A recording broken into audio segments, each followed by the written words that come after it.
Bismillah, Assalamualaikum warahmatullahi wabarakatuh.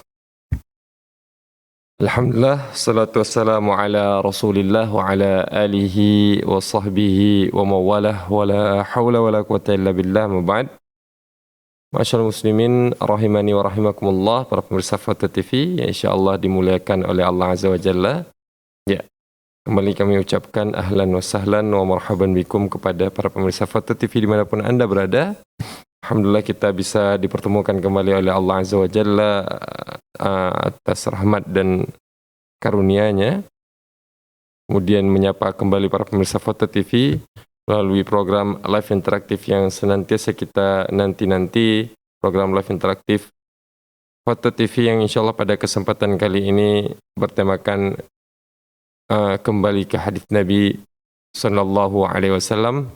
Dan insyaAllah akan dibimbing oleh Al-Ustadz Dr. Muhammad Haikal Basyarahil Hafidhallahu Ta'ala. Dan Alhamdulillah kita telah terhubung bersama Al-Ustadz Dr. Muhammad Haikal Basyarahil Hafidhallahu Ta'ala di kediaman beliau Martapura. Ya, mari sama-sama kita sapa pemateri kita terlebih dahulu. Ya. Assalamualaikum warahmatullahi wabarakatuh. Ustadz. Waalaikumsalam warahmatullahi wabarakatuh. Kaifal akhbar, Ustadz? Alhamdulillah baik. Gimana kabarnya di sana? Alhamdulillah kita sehat semua, Ustaz, dan insyaallah kita siap untuk kemudian belajar untuk selama 1 jam mendatang ini Ustaz, bersama Ustaz untuk kemudian menjawab pertanyaan-pertanyaan juga para pemirsa Fata TV nantinya, baik melalui live interaktif, layanan live interaktif kita maupun menjawab soal-soal yang telah masuk di dewan redaksi kita, Ustaz. Taibun. Syukran, Ustaz, atas kesediaan waktunya, Ustaz. Ya, mungkin sebelum kita mulai program live interaktif kita, akan ada sedikit informasi yang ingin kami sampaikan kepada para pemirsa Fata TV dimanapun Anda berada. Bahwasanya program live interaktif Fata TV memungkinkan para pemirsa untuk bisa bertanya langsung kepada Al-Ustadz Dr. Muhammad Haikal Basyarahil Hafidhallahu Ta'ala, tentunya dengan tema yang telah kita tentukan, yaitu ya, kembali ke hadis Nabi Sallallahu Alaihi Wasallam. Jadi bagi para pemirsa yang ingin bertanya langsung kepada Ustadz Dr. Muhammad Haikal Basyarahil, nantinya bisa menghubungi nomor WA call kami, nomor WhatsApp kami, dan kami hanya menerima panggilan WhatsApp saja, tidak menerima pertanyaan melalui chat WhatsApp. Jadi bagi para pemirsa bisa menghubungi nomor layanan kami di 0821 70006087. Kami ulangi sekali lagi.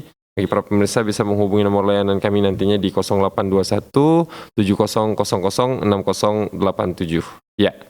Syukran, jazakumullahu khairan, dan kami ingin mengajak kembali para pemirsa Fata TV dimanapun Anda berada untuk bisa berjuang bersama kami menyebarkan dakwah Islam ini melalui nomor rekening aktif yang bisa Anda saksikan di layar kaca televisi Anda semuanya.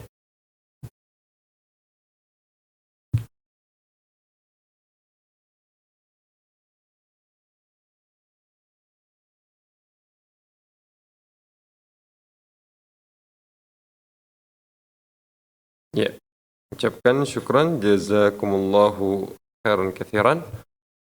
Kemudian kami ingin menyapa juga para pemirsa Fata TV dimanapun Anda berada untuk bisa, ya, maksud kami para pemirsa Fata TV yang ikut menyimak program acara ini melalui siaran radio, ahlan wa sahlan wa marhaban bikum.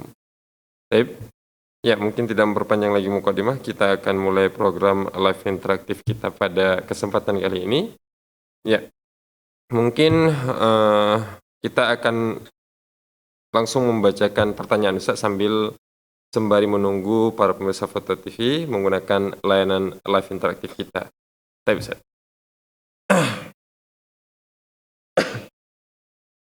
Ya, pertanyaan pertama Ustaz dari Bambang Tauriantono, Banten, Kota Tangerang Selatan. Beliau bertanya, apakah sholat sunnah rawatib sebelum sholat zuhur dapat diqadha pelaksanaannya setelah sholat fardu zuhur, Ustaz? Syukran, jazakumullahu khairan. Ya. Innal hamdalillah nahmaduhu wa nasta'inuhu wa nastaghfiruh. Na'udzu billahi min shururi anfusina wa min sayyiati a'malina. May yahdihillahu fala mudilla lahu wa may yudlil fala hadiya lahu. Asyhadu an la ilaha illallah wahdahu la syarika lahu wa asyhadu anna Muhammadan abduhu wa rasuluh. Amma ba'd. eh, pemirsa Fatwa TV yang dimuliakan oleh Allah Subhanahu wa taala, ya, mengenai pertanyaan yang diajukan tadi bahwasanya boleh tidak seseorang itu mengqadha salat zuhurnya setelah salat qabliyah zuhurnya setelah salat zuhur. Jawabannya adalah boleh. Ya, jawabannya adalah boleh. Apa dalilnya? Dalilnya adalah hadis Aisyah radhiyallahu taala anha. Beliau mengatakan anna Nabiyya sallallahu alaihi wasallam kana idza lam yusalli arba'an qabla adh-dhuhr sallahunna ba'dahu. Kata Aisyah, sesungguhnya Nabi sallallahu alaihi wasallam jika beliau belum sempat salat 4 rakaat sebelum zuhur, beliau salat setelah. Beliau salat setelahnya. Artinya beliau qadha salat tersebut setelah salat wajib zuhur tersebut. Berdasarkan ini, para ulama mengatakan mengqadha salat sunnah rawatib itu boleh. Apalagi ditanya kita ini masalah zuhur, itu boleh diqadha setelah kita melaksanakan salat zuhurnya. Qabliyahnya tadi kita qadha setelah kita melaksanakan salat wajib zuhurnya. Wallahu a'lam. Allah, syukran Ustaz, jazakumullahu khairan Ustaz atas jawabannya Ustaz. Pertanyaan selanjutnya Ustaz, pertanyaan yang ditanyakan oleh Revandra Nugroho Ustaz dari Kalimantan Selatan, Kabupaten Tabalong. Beliau bertanya, Assalamualaikum warahmatullahi wabarakatuh Ustaz. Izin bertanya, Ramadan tahun 2021 saya melakukan sesuatu yang dapat membatalkan puasa. Tapi saat itu saya belum tahu bahwa perbuatan tersebut dapat membatalkan puasa. Dan belum lama ini saya baru tahu. Seingat saya hanya 2 hari puasanya batal. Bagaimana cara saya mengqadhanya Ustaz? Syukran jazakumullahu khairan. Baik, jazakumullahu khairan atas pertanyaannya. Tentang masalah mengqadha puasa, seseorang melakukan hal-hal yang membatalkan puasa sedangkan dia tidak tahu perkara itu membatalkan puasa. Apakah dia wajib mengqadha atau tidak? Ini yang beliau tanyakan. Pertama, masalah ini masalah khilaf di kalangan para ulama rahimahullah taala, perkara orang yang melakukan suatu hal yang membatalkan puasa sedangkan dia tidak tahu hal itu membatalkan puasa. Maka para ulama khilaf dalam masalah ini. Apakah dia wajib mengqadha atau tidak? Syekh Islam Ibnu Taimiyah rahimahullahu taala beliau berpandangan tidak wajib diqadha bagi orang yang tidak tahu bahwasanya itu membatalkan puasa. Puasanya sah dan dia tidak perlu mengqadha. Beliau berdalil dengan banyak ayat, ya, di antaranya wa ma kunna mu'adzibina hatta nab'atsa rasula. Sesungguhnya kami tidak mengadab, ya, sesungguhnya kami tidak diadab sampai kami utus seorang rasul. Maka orang yang tidak sampai kepadanya ilmu, maka kata Syekh Islam, ya, tidak ada kewajiban dia untuk mengqadha atau membayar puasa tersebut, dan puasa yang dia lakukan tersebut dianggap sah diterima oleh Allah Subhanahu wa taala. Dan juga hal senada juga diutarakan oleh Syekh Utsaimin rahimahullahu taala juga demikian. Tetapi kata Syekh Utsaimin rahimahullahu taala, afdalnya adalah orang tersebut dia qadha, afdalnya, ya, untuk lebih berhati-hati, dan ini tentu yang terbaik, ya. Secara hukum insyaallah tidak batal, tapi afdalnya untuk berhati-hati lebih baik dia qadha. Itu yang terbaik kata Syekh Utsaimin rahimahullah taala. Wallahu a'lam. Syukran Ustaz, jazakumullahu khairan Ustaz atas jawabannya. Dan ya, sepertinya masih belum ada penelpon yang menghubungi nomor layanan kita. Jadi kita akan melanjutkan pertanyaan yang telah masuk di Dewan Redaksi Ustaz. Ya. Pertanyaan selanjutnya Ustaz dari Hendra Jawa Barat. Di Jawa Barat, Kabupaten Bogor. Beliau bertanya, Bismillah, Assalamualaikum warahmatullahi wabarakatuh. Izin bertanya. Ya. Ya, silakan. Izin bertanya. Bagaimana hukum puasa Ramadan bagi orang tua yang sedang sakit jiwa atau ODGJ, orang dengan gangguan jiwa? Ya, apa yang harus kami lakukan sebagai keluarga? Apakah harus membayar fidyah atau seperti apa? Syukran jazakumullahu khairan. Ya, tentang masalah orang yang gangguan jiwa, ya, yang hilang akalnya, apakah wajib dia berpuasa? Tidak wajib. Tidak wajib. Karena saat berpuasa itu adalah seseorang memiliki akal. Adapun orang yang gila atau gangguan, maka hilang akalnya, maka tidak ada kewajiban berpuasa. Para ulama berijma dalam masalah ini. Dia ada dalil yang menjelaskan masalah ini adalah hadis Nabi SAW, rufi'al qalamu an salasa.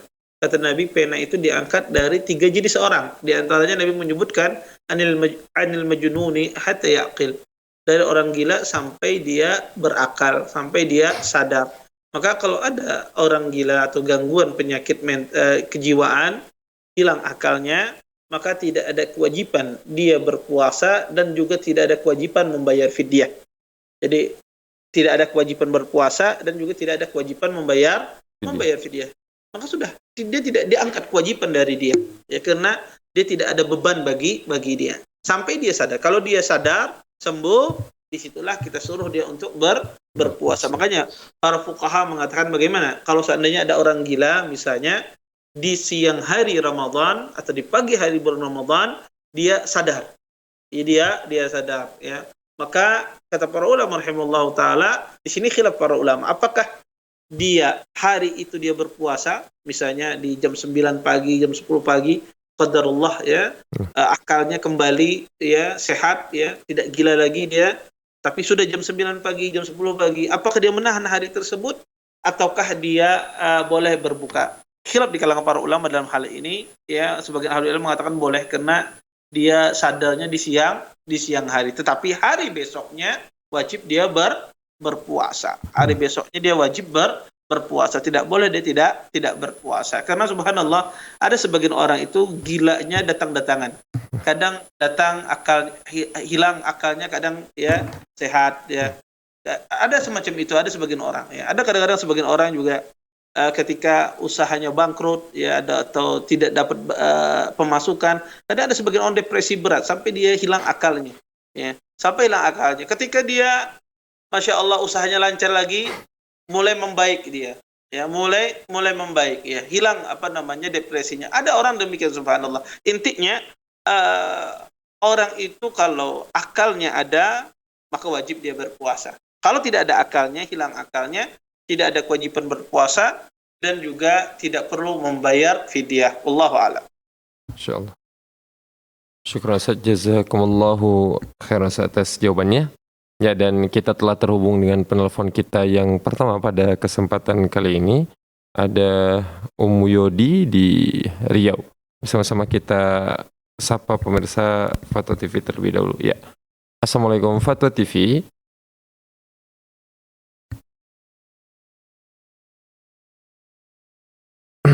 Ya, halo, assalamualaikum Fatwa TV.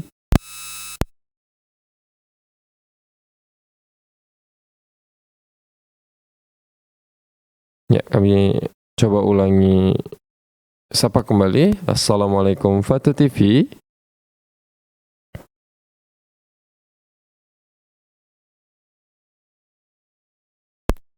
Ya, sepertinya masih belum terdengar suaranya.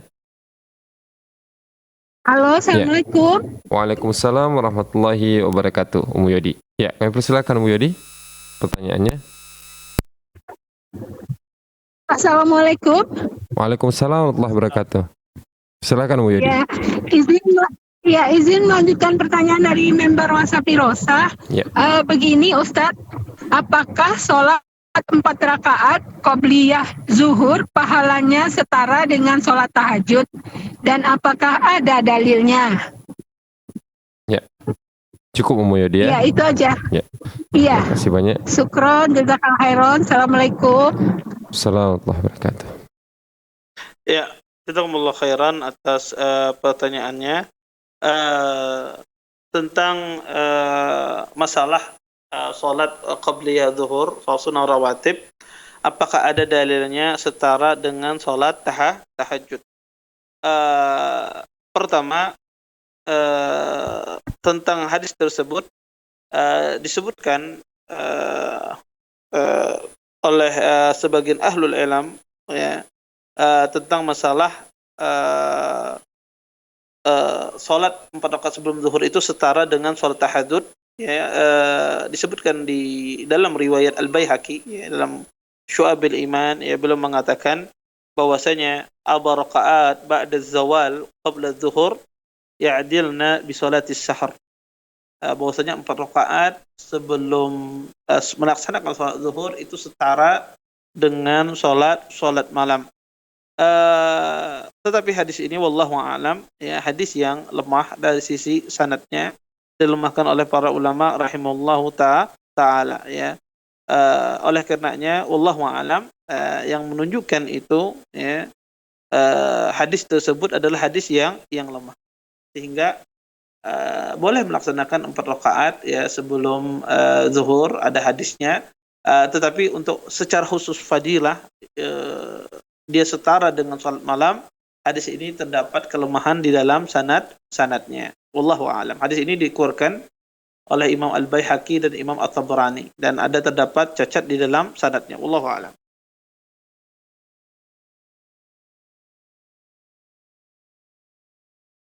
Ucapkan jazakumullahu khairan kepada Ummu Yodi bagi yang telah menggunakan layanan live interaktif kita pada kesempatan kali ini.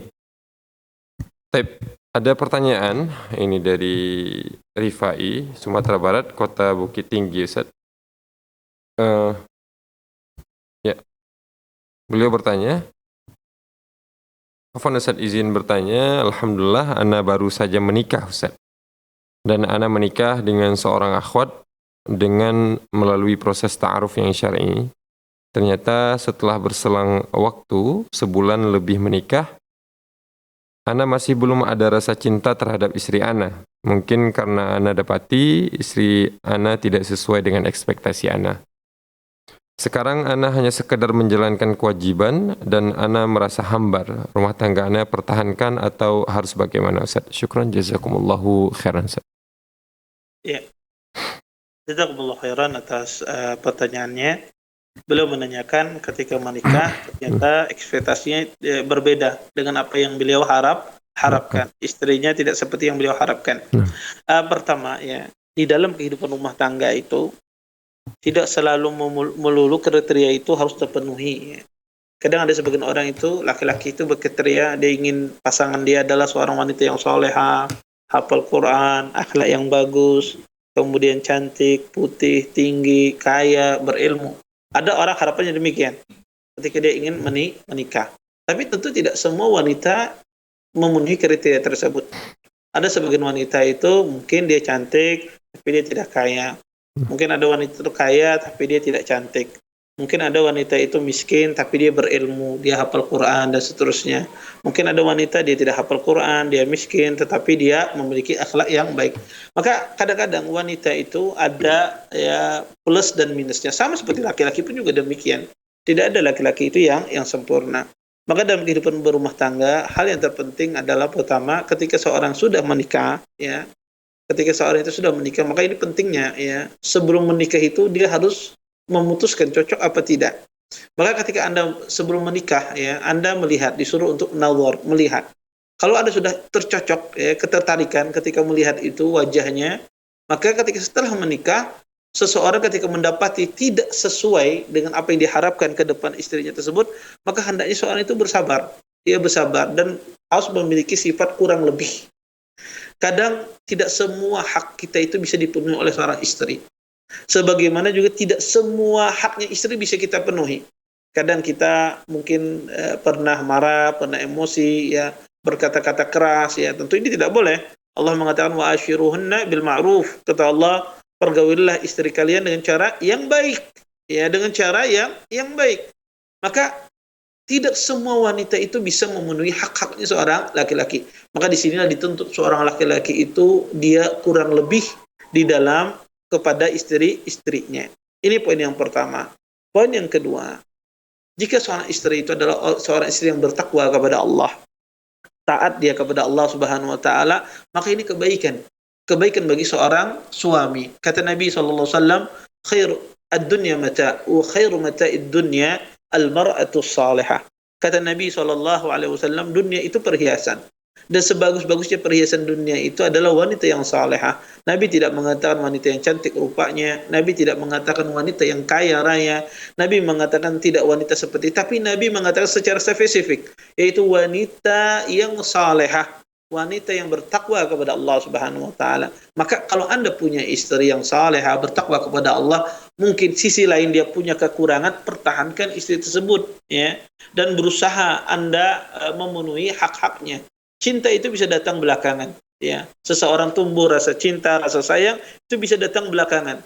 Karena kita melihat ya akhlaknya, melihat budi pekertinya, itu menjadikan seorang sayang. Yang menjadikan seorang itu senang kepada istrinya. Maka hendaknya dia bersabar ya, kekurangan yang ada berusaha dia kurang lebih ya, sebagaimana kita juga memiliki kekurangan, dan terus dia pertahankan rumah tangganya selama istrinya adalah istri yang taat, istri yang salehah, istri yang bertakwa kepada Allah Subhanahu wa taala, dan terus minta sama Allah Subhanahu wa taala agar diberikan ya rasa cinta, rasa kasih sayang kepada istri Anda. Wallahu a'lam. Syukran Ustaz, jazakumullahu khairan Ustaz atas jawabannya. Ya, kita telah terhubung dengan penelpon kita yang kedua pada kesempatan kali ini Ustaz. Ada Mama Danis di Jambi. Kita akan coba menyapa Mama Danis di Jambi terlebih dahulu. Bismillah. Assalamualaikum Fatwa TV. Ya, halo, assalamualaikum Ustadz. Waalaikumsalam warahmatullahi wabarakatuh. Ya, kami persilakan Mama Danis untuk pertanyaannya. Iya, pertanyaannya Ustadz terkait pemilu. Jadi itu kemarin ada salah satu caleg DPRD gitulah ya Ustadz, datang ke rumah minta tolong supaya nyoblos dia dengan memberikan duit gitulah Ustadz. Terus saya bilang, saya jawab gini, nggak usah Kak, duitnya nggak usah, tapi nanti ini nggak apa-apa saya coblos gitu Ustadz. Itu hukumnya gimana ya Ustadz? Apakah saya tetap coblos dia karena tapi kan dia sudah kayak sudah mau berusaha nyuap gitu loh Ustadz gitu. Apakah saya nggak usah coblos gitu, gimana ya Ustadz? Ya. Cukup Mama Danis ya pertanyaannya? Iya. Ya. Gitu gimana ya Ustadz? Insyaallah Ustaz. Silakan Ustaz untuk menjawab. Ya, jazakumullah khairan atas pertanyaannya. Ya, disebutkan di dalam sebuah hadis ya, Nabi SAW bersabda, la'anallahu rashi wal murtashi. Sesungguhnya Allah itu melaknat orang yang menyogok dan minta disogok. Tentu seseorang yang sudah menyogok, ya orang yang menyogok kemudian minta disogok, tentu ini dilaknat oleh Allah Subhanahu wa taala. Nah, sogok menyogok ini merupakan akhlak yang tidak baik, akhlak yang tidak bagus ya. Dan itu juga mencerminkan bagaimana karakter orang tersebut. Maka kalau Anda mengetahui ada orang yang memiliki karakter semacam tersebut ya, karakter yang seperti itu menandakan dia sudah tidak baik ya. Dan kita disuruh untuk menjadi pemimpin yang memiliki akhlak yang baik, karakter yang baik ya. Maka kita bisa mencari orang yang jujur, tidak menggunakan sogok menyogok, dan itu dilarang dalam aturan pemerintah ya. Itu juga dilarang, tidak dibolehkan seseorang melakukan sogok menyogok.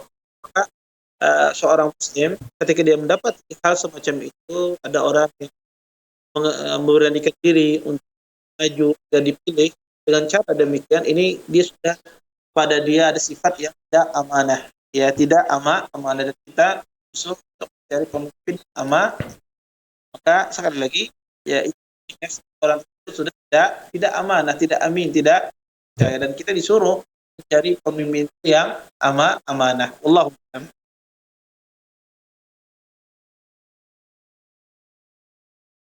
Ya. Insyaallah, syukran Ustaz, jazakumullah khairan atas jawabannya, dan kami ucapkan juga jazakumullahu khairan kepada Mama Gandis yang telah bertanya. Ya, kami persilakan untuk mungkin dimatikan. Ya. Baik, kita akan melanjutkan pertanyaan selanjutnya Ustaz. Kita masih ada waktu sekitar setengah jam lagi. Atau mungkin Ustaz, saya ingin berdiskusi sedikit Ustaz, mungkin pertanyaan pribadi ini Ustaz ya, tentang tadi proses ta'aruf yang mungkin selama ini dijadikan sebagai instrumen penting untuk kemudian memilih pasangan untuk berumah tangga dan sebagainya, Ustaz. Saya juga ada salah satu sahabat saya memiliki mungkin kasus yang serupa. Beliau mencoba melakukan ta'aruf dengan calon suaminya, namun qadarullah, ya masih terhubung, Ustaz. Afwan. Ya, silakan. Silakan. Qadarullah, Ustaz, ternyata setelah proses ta'aruf, dia menjalankan proses ta'arufnya dan akhirnya dia menikah. Ternyata setelah menikah, suaminya tidak berhubungan badan dengannya. Jadi menolak untuk berhubungan badan dengannya, dan ternyata setelah diketahui, suaminya mengaku kalau dia seorang gay, Ustaz. Jadi ternyata proses ta'aruf yang akhirnya sebenarnya dijadikan instrumen penting untuk kemudian memilih calon pasangan, malah sangat dikasihani karena si teman saya ini adalah wanita yang sangat solehah menurut kami. Dan ternyata dia malah menemukan suami yang ternyata LGBT, Ustaz. Apakah kemudian, mungkin saya ingin tanyakan tentang proses ta'aruf ini sejauh mana, Ustaz? Kita mencoba mencari tahu tentang calon suami atau calon istri kita, Ustaz. Karena ini dua kasus yang sama-sama pernikahan melalui proses ta'aruf dan ternyata gagal, Ustaz. Sehingga kita takutkan nanti proses ta'aruf ini dikonotasikan sebagai proses yang sebenarnya nggak efektif untuk memilih calon suami atau calon istri, Ustaz. Syukran, jazakumullahu khairan, Ustaz. Iya. Jazakumullah khair atas pertanyaannya ya. Dan ini juga memprihatinkan ya. Ada kasus semacam itu ya tertimpa pada wanita muslimah. Karena subhanallah itu penyakit yang sangat luar biasa ya. Dan orang pada zaman sekarang ini ya, musuh-musuh Islam itu berusaha melazimkan, menormalkan apa yang tidak normal dari sisi akhlak ya. Orang-orang ya di luar Islam sudah berhasil ya, mereka menormalkan apa yang tidak normal dari perkara tauhid. Sekarang ini orang berbuat syirik biasa, padahal itu ada sesuatu yang tidak lazim dan tidak normal. Tapi bagi kebanyakan orang itu sebetulnya biasa, hal yang biasa. Kemudian berembet dalam perkara ibadah, melakukan perkara-perkara yang tidak sesuai dengan ajaran Nabi SAW, itu sesuatu yang biasa. Padahal itu ada sesuatu yang tidak normal, sesuatu yang tidak lazim. Dan sekarang ini merembet kepada perkara akhlak dan seterusnya. Ya seperti tadi ya, laki-laki suka sama laki-laki hendak dijadikan itu sesuatu yang biasa, normal, dan ini hati-hati. Seorang muslim harus wa'i, harus berhati-hati dalam masalah ini. Maka menanggapi pertanyaan tersebut ya, masalah seorang yang bagaimana sebetulnya agar tidak terjadi masalah-masalah tersebut seperti apa. Maka ta'aruf itu adalah seseorang ingin mengetahui calonnya, pasangannya. Ta'aruf yang benar itu seperti apa? Ta'aruf yang benar itu sebetulnya kadang kita mengetahui seseorang dengan ada perantara atau macamlangnya.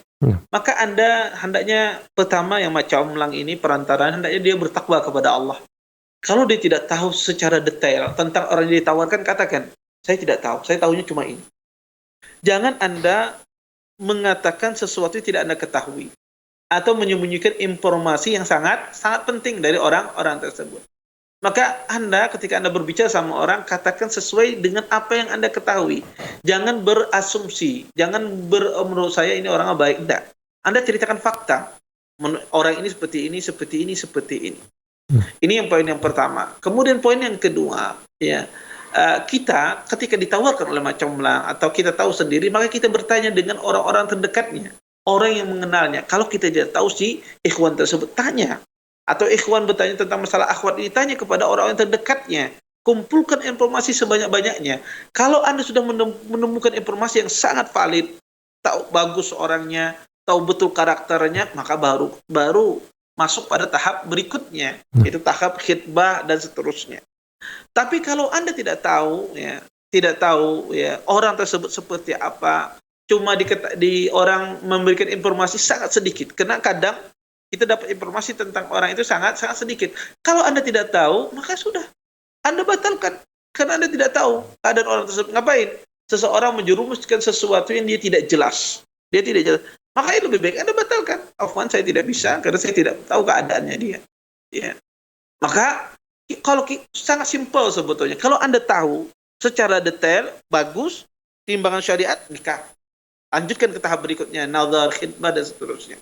Tapi kalau Anda tidak tahu, baik itu wali wanita tersebut tidak tahu secara detail seperti apa dan tidak jelas ya seperti apa, ya batalkan, selesai sampai datang kejelasan bagi Anda. Kalau sudah datang kejelasan baru boleh ada proses. Kalau tidak ada jelas, tidak mengerti, orang yang jauh tidak tahu, dikatakan dia adalah orang baik yang mengasih tahu ini juga nggak jelas mengasih berita, ya sudah berhentikan. Berarti saya tidak tahu dengan orang ini, ngapain kita bertaruh pada hal-hal yang kita tidak tahu ke depannya.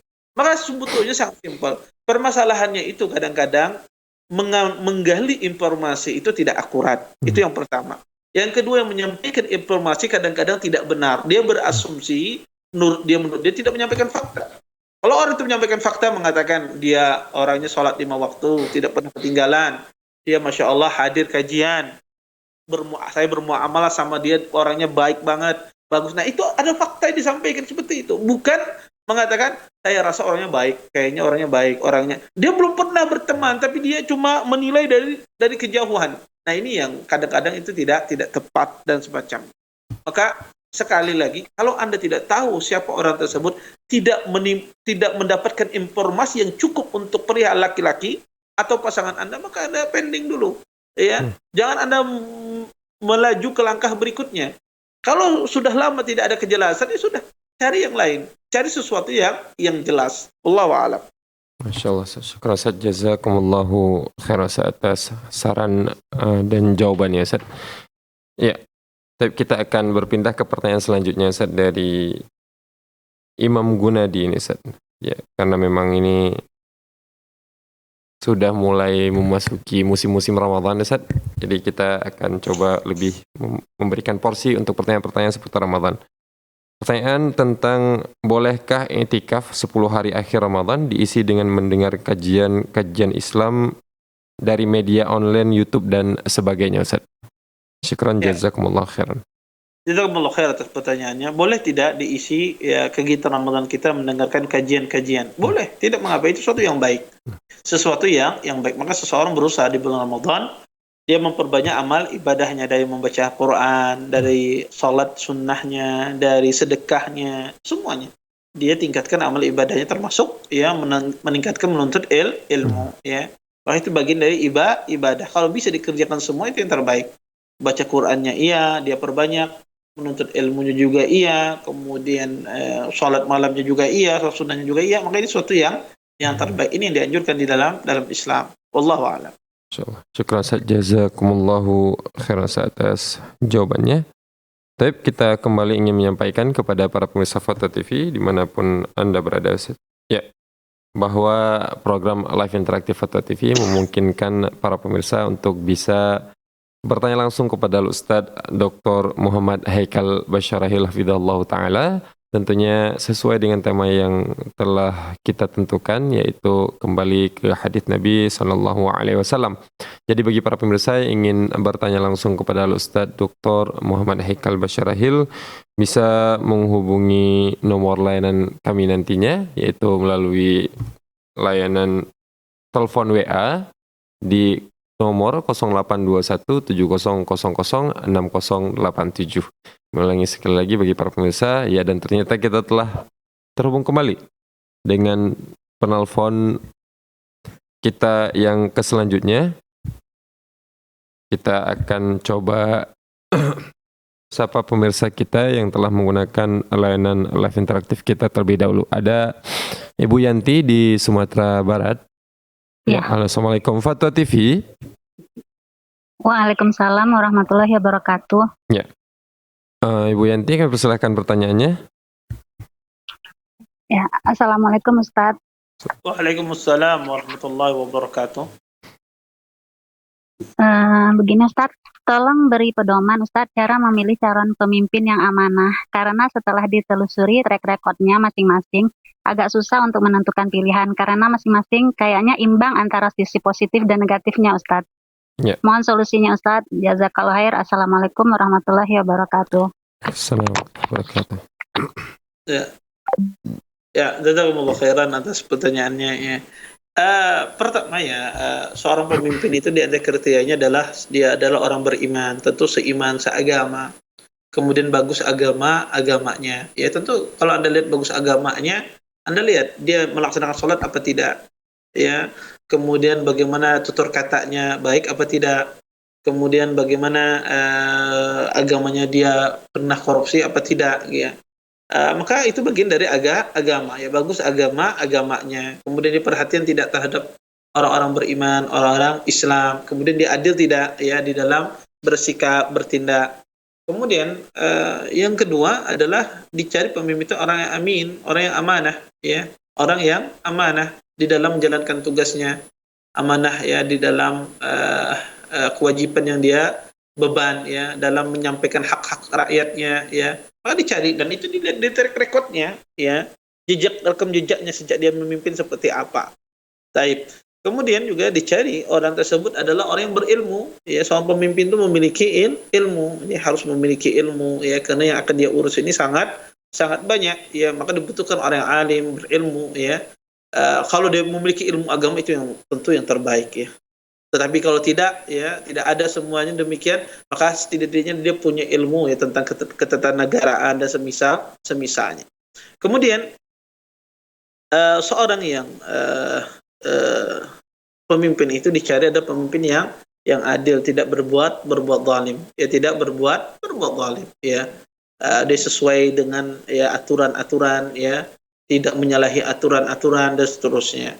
Maka semacam itu seseorang mencari pemimpin. Kalau semuanya ini Ustaz, semuanya ada cacatnya, maka cari yang paling ringan. Cari yang paling ringan mudaratnya. Ya, cari yang paling ringan. Kalau semuanya ada cacat, maka cari yang paling ringan. Yang paling ringan mudaratnya, yang tidak besar mudaratnya, semacam itu.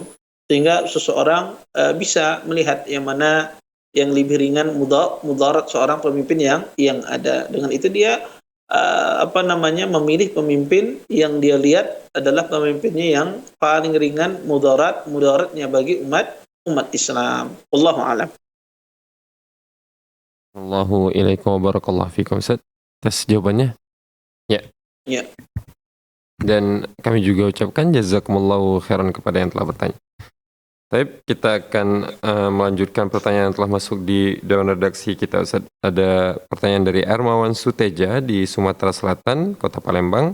Beliau bertanya, izin bertanya, Ustaz, di masjid dekat rumah ana, sholat tarawihnya 8 rakaat, akan tetapi ada imam yang bacaannya cepat.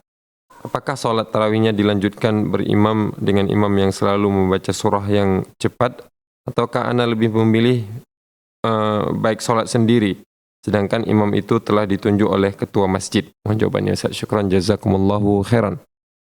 Baik. Jazakumullahu khairan atas pertanyaannya. Pertama, imamnya sholatnya cepat, ya. Maka pertama, kalau cepat itu menghilangkan tumakninah di dalam sholat, maka tidak sah.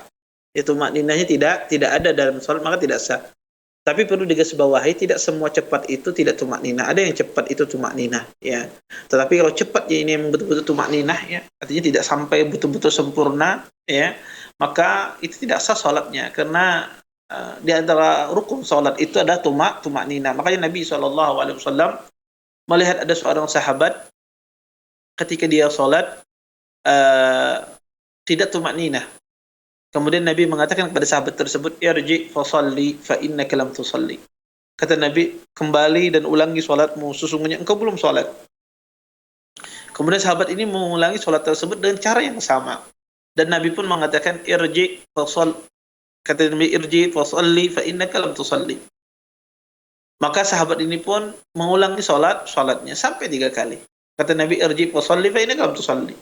Kata sahabat, ya Rasulullah, ma uhsin ghaira hadha, fa'allimni.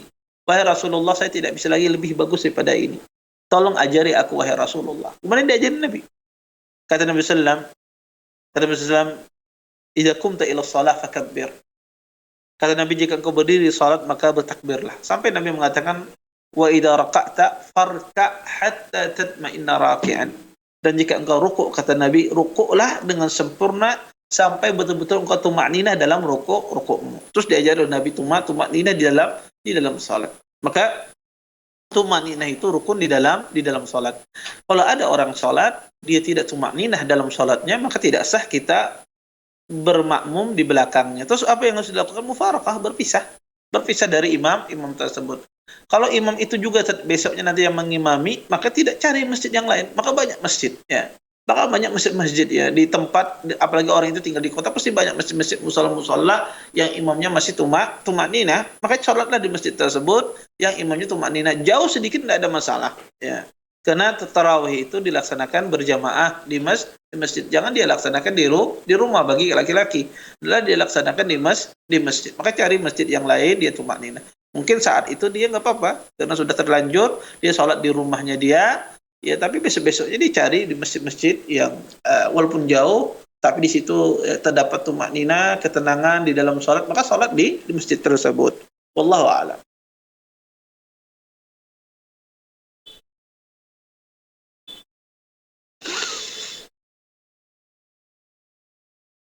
Jazakumullahu khairan Ustaz atas jawabannya. Sanallahu ilaikum wa barakallahu fikum Ustaz. Ya. Kita akan melanjutkan. Ya, ternyata sudah terhubung dengan penelpon kita yang selanjutnya Ustaz. Insyaallah kita dahulukan penelpon terlebih dahulu. Ada Ummu Ami di Sumatera Barat. Kita sapa terlebih dahulu. Assalamualaikum Fatwa TV. Ya. Halo, Assalamualaikum Fatwa TV. Waalaikumsalam warahmatullahi wabarakatuh, Ummu Ami.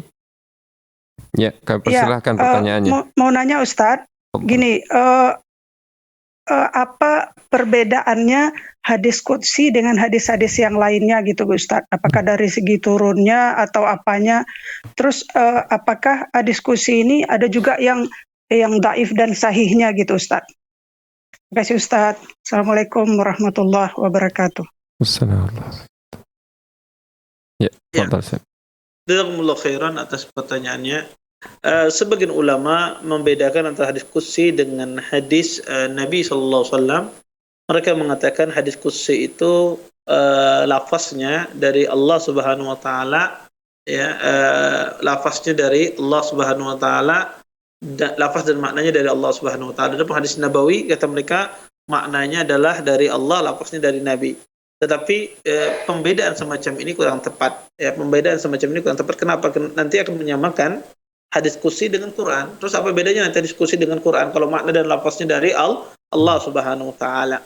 Sehingga pembagian yang tepat adalah hadis qudsi ini adalah sebagian lagi mengatakan hadis qudsi itu maknanya dari Allah, lafaznya dari Nabi.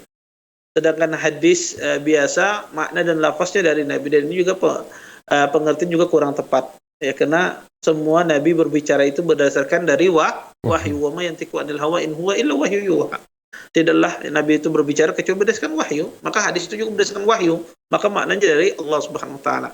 Makna yang paling tepat, pembedaan yang paling tepat antara hadis qudsi dengan hadis an-nabawi adalah hadis qudsi itu adalah hadis yang Nabi SAW meriwayatkan hadis tersebut beliau nisbatkan kepada Allah.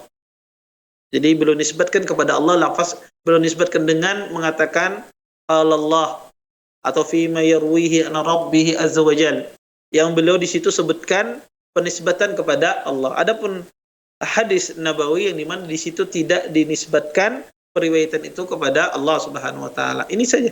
Ini pembedanya. Jadi kalau ada hadis yang dikatakan Nabi qala Allah, berarti itu adalah hadis qudsi, atau fi ma yarwihi an rabbih, yang diriwayatkan dari Tuhannya, berarti itu hadis qudsi. Kalau tidak ada penyebutan itu, maka itu hadis nabawi, ya, bukan hadis qudsi. Maka ini pembeda yang paling akurat ya di dalam pengertian hadis qudsi dan hadis nabawi. Karena semua perbedaan-perbedaan disebutkan tadi itu tidak lepas dari kritikan. Kemudian apakah ada hadis qudsi dhaif? Pertama, hadis qudsi itu sedikit. Hadis qudsi itu sedikit, tentu lebih sedikit dibandingkan dengan hadis-hadis Nabi SAW. Apakah ada hadis qudsi yang lemah? Ada hadis qudsi yang lemah. Ya, karena hadis itu yang jenis hadis yang tidak ada hadis yang lemah adalah cuma hadis mutawatir. Ya, cuma hadis mutawatir. Hadis mutawatir tidak ada hadis yang lemah. Semua hadis mutawatir pasti hadis yang sahih. Makanya kata para ulama, hadis mutawatir itu bukan pembahasan dalam ilmu hadis, ya. Karena sudah tidak dicari lagi kesahihannya. Karena semua hadis mutawatir itu adalah hadis yang sahih. Ada hadis qudsi itu adalah ada dari hadis-hadis kursi itu hadis yang lemah, ya, sehingga tidak semuanya di kursi itu hadis yang sahih. Wallahu a'lam. Ya. Syukran Ustaz, jazakumullahu khairan atas jawabannya, dan kami juga ucapkan jazakumullahu khairan bagi yang telah bertanya. Tapi kita masih ada waktu, Ustaz.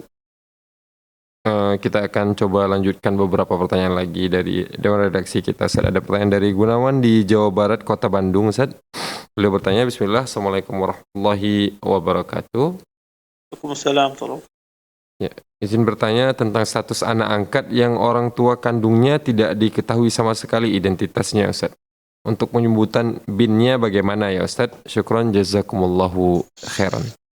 Ya, jazakumullah atas pertanyaannya. Penisbatan anak angkat, ya, mengangkat anak angkat pertama atabanni itu tidak boleh, ya. Mengangkat anak angkat itu ada yang boleh, ada yang tidak boleh. Yang tidak boleh itu adalah menasabkan anak tersebut ke kita, tidak dinasabkan kepada kedua orang tuanya, itu yang tidak boleh. Adapun mengadopsi anak dalam rangka mendidik, mentarbiyah, mengajarinya dan tetap dinasabkan kepada orang tuanya itu boleh, tidak masalah, itu perbuatan baik. Tapi yang jadi masalah ini adalah tidak diketahui nasabnya, tidak diketahui orang tuanya. Ya, boleh tidak dinasabkan ke kita. Sebagian ahli ilmu membolehkan anak yang tidak diketahui nasabnya, tidak diketahui itu anak siapa, identitas, maka boleh tidak dinasabkan kepada orang tuanya. Sebagian ahli ilmu boleh, ya, dinasabkan kepada yang mengambilnya, yang memeliharanya, tapi tetap berlaku hukum bahwasanya dia seperti anak biasa, ya, seperti tidak mewarisi dan seterusnya. Tetapi apakah boleh? Sebagian ahli ilmu membolehkan demikian. Ini bagi yang tidak diketahui nasabnya sama sekali. Adapun orang yang diketahui nasabnya tidak boleh dinasabkan kepada yang memelihara semacam itu. Wallahu a'lam. Ya, insyaallah, syukran saja, jazakumullahu khairan atas jawabannya. Kita akan coba tanyakan ya pertanyaan selanjutnya, Ustaz, yang mungkin ini bisa jadi pertanyaan terakhir kita pada kesempatan kali ini. Ada dari Ibu Yanti di Sumatera Barat. Beliau bertanya, izin bertanya, Ustaz, suami saya tidak sholat dan tidak puasa.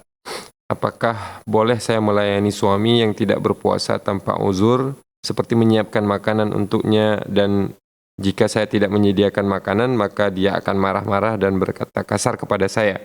Sebenarnya saya sudah capek berumah tangga dengannya, tapi untuk minta cerai pun saya tidak kuasa karena tidak ada saudara yang mendukung saya. Mohon nasihatnya, Ustaz.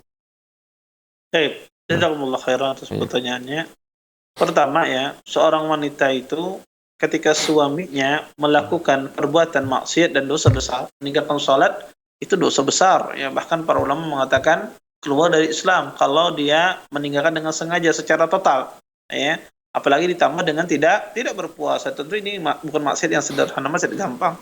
Maka para ulama mengatakan wanita tersebut ketika ada suami yang bermaksiat demikian, dia punya pilihan tiga. Pilihan yang pertama adalah dia tidak mengasihi haknya suami. Kenapa? Karena dia bermaksiat, sehingga dia tidak menyiapkan, tidak berkhidmah karena suaminya bermaksiat. Boleh tidak boleh, kata Islam Taimiyah. Kemudian yang kedua, dia mengambil opsi untuk berkhidmat kepada suaminya sembari menasihati. Boleh tidak? Ini boleh juga. Yang ketiga adalah solusinya adalah dia bercerai, ya, minta khulu kalau seandainya suami tidak bertaubat kepada Allah Subhanahu wa taala. 3 pilihan yang diperbolehkan. Maka pilihan yang terbaik sebetulnya seorang wanita adalah dia berkhidmat kepada suaminya dan terus mendakwahi, ya, selama suami itu bisa didakwahi. Tapi kalau sudah dakwah ini maksimal, diajak untuk sholat, tidak mau sholat, terus menerus, tidak mau dia sholat, sudah maksimal Anda mendakwahi dia, ya, bukan sehari 2 hari, mungkin bertahun-tahun Anda sudah menasihati, tapi tidak mau sholat, maka seseorang wanita, ya, dia bisa mengambil opsi yang lain, bahwasanya dia mencari, ya, suami yang lain. Kalau seandainya suami tersebut tidak mau sholat, tidak mau berpuasa, ya, karena tidak ada kebaikan pada suami demikian, ya. Ketika dia meninggalkan sholat, meninggalkan puasa, apa yang diharapkan, ya, dari suami tersebut, ya. Kalau dia tidak mau bertobat kepada Allah, ya, kalau dia tidak mau bertobat kepada Allah dan Anda sudah maksimal mendakwahi dia, maka, ya, seseorang tidak boleh ya berada pada suami semacam itu, ya suami yang tidak mau sholat dan tidak mau puasa setelah maksimal didakwahi, ya. Maka ya saran saya wallahu alam, pertama maksimalkan di dalam mendakwahi suami semacam tersebut. Kalau Anda sudah maksimal melakukan segala upacara cara tetap demikian, maka pilihan yang terbaik dalam Islam adalah dia adalah mencari suami yang lain. Ya, dia berpisah ya dengan cara yang baik-baik, cari suami yang lain. Kenapa? Karena seorang wanita harus menikah dengan wanita yang beriman, laki-laki yang beriman. Ya, bukan laki-laki yang fasik semacam itu. Ya, bukan laki-laki yang melakukan kefasikan semacam itu. Karena laki meninggalkan salat itu fasik. Kalau tidak dikatakan dia melakukan kekufuran bagi pendapat para ulama yang mengatakan, setidaknya laki-laki itu adalah orang yang sangat fasik. Ya, dia adalah orang yang fasik sekali dalam bermaksiat. Karena meninggalkan sembahyang, meninggalkan puasa, maka wanita tidak harus dia perhatian bagaimana dampak nanti kepada anak-anaknya, dampak kepada keturunannya. Maka dia berusaha mendakwahi semaksimal mungkin. Kalau suaminya mau berubah, dan Anda harus tampakkan ketidaksenangan Anda. Jadi sebagian akhwat itu ketika melihat suaminya bermaksiat, dia diam aja, tidak disuarakan. Suarakan, saya tidak suka dengan Anda bermaksiat semacam ini. Sampaikan kepada dia bahwasanya saya tidak suka kalau Anda bermaksiat semacam ini. Ketika waktu sholat, telepon dia, sholat mas, diingatkan terus diingatkan. Ketika waktu sholat, telepon mas, sudah sholat belum? Oh kada, terus ingatkan. Kemudian ketika berpuasa, tidak boleh Anda bantu dia untuk berbuka puasa. Kalau dia minta siapkan, misalnya saya tidak berpuasa hari ini, kemudian dia minta siapkan, maka tidak boleh Anda bantu untuk dia berbuka, karena Anda ikut dalam perbuatan dosa. Ikut dalam perbuatan dosa. Tidak boleh Anda siapkan makanannya, ya, di waktu siang hari ketika sedang berpuasa. Dan terus ingatkan, tampakkan ketidaksukaan Anda, dan terus berdoa kepada Allah Subhanahu wa taala agar diberikan hidayah kepada suami Anda. Ini kalau sudah usaha maksimal, datangkan keluarga Anda. Sampaikan kepada keluarga Anda. Kalau tidak ada yang mendukung, tidak sepaham dengan Anda punya cara yang lain. Sampaikan kepada seorang hakim. Biar hakim yang menasihatinya dia. Ke pengadilan agama. Sampaikan bahwasanya biar hakim menasihati dia. Dan kalau saatnya tidak berubah juga, maka seorang wanita punya pilihan. Dia mengajukan khulu. Ya, karena laki-laki semacam ini, ya, tidak bagus untuk anak-anaknya nanti ke depan. Meninggalkan sembahyang, meninggalkan puasa. Allahu a'lam. Insyaallah, saya syukran Ustaz, jazakumullahu khairan atas jawabannya. Ahsanallahu ilaikum wa barakallahu fikum wa barakallahu fi waqtikum wa barakallahu fi ilmikum. Saya syukran atas waktu dan ilmunya sekali lagi yang telah Ustaz luangkan untuk kami semua bersama para pemirsa Foto TV dimanapun Anda berada. Dan tak terasa kita sudah di penghujung acara kita pada kesempatan kali ini, Ustaz. Dan semoga kita bisa dipertemukan di acara live interaktif kita yang akan datang, Ustaz. Syukran sekali lagi, Ustaz. Jazakumullahu khairan, Ustaz. Ya. Dan kami juga ucapkan jazakumullahu khairan kepada para pemirsa Foto TV dimanapun Anda berada yang telah membersamai program live interaktif kita pada kesempatan yang berbahagia ini, yang telah ikut serta dalam program acara kita dari pertama hingga selesai, dan terkhusus bagi para pemirsa yang telah mengirimkan pertanyaan di Dewan Redaksi kita di website kami www.dewanfatwa.com, dan juga bagi para pemirsa yang telah menggunakan layanan live interaktif kita melalui WA Call. Kami ucapkan sekali lagi syukron, jazakumullahu khairan. Dan kami juga ingin menyampaikan untuk bisa terus berjuang bersama kami menyebarkan dakwah Islam ini melalui rekening aktif yang bisa Anda saksikan di layar kaca televisi Anda semua.